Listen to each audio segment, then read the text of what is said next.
My name is Dora Quesada. My response is to question 1 and 2 from chapter 5, God's healing strategy. Question 1. What parallel, if any, do you see between the prophets' my critique in life in our contemporary world? Are basic issues much different? How are religious people missing the mark today?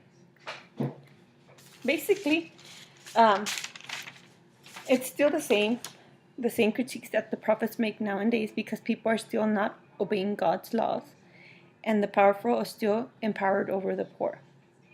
People are still idolizing other gods and they're not being faithful to just God itself.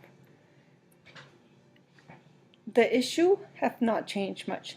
The religious people are missing the mark, which is sinning, as we learned in class, by not being committed to God's law.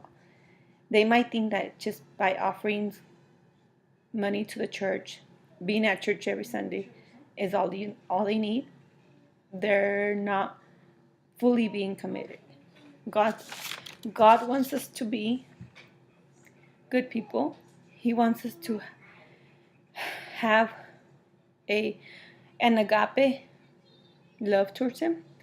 Agape, which is one of our terms, is unconditionally love. He wants us to be philous and to have brotherly love. He wants us to be honest and follow His commands.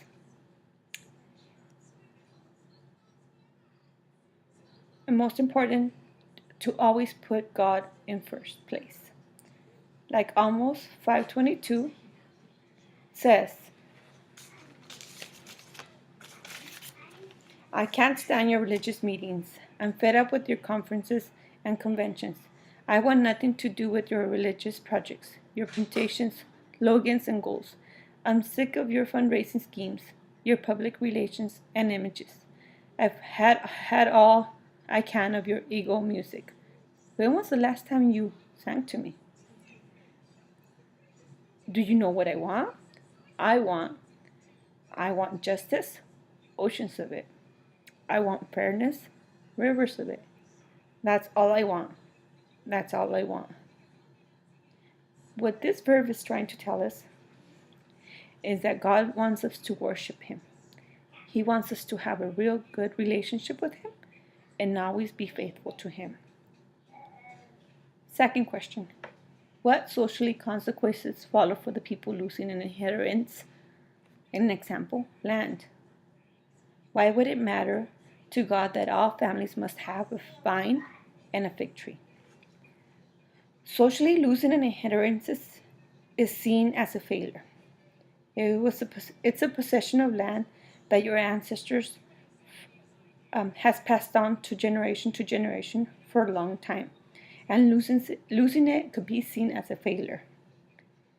Or it could also be devastating to the family because God has said that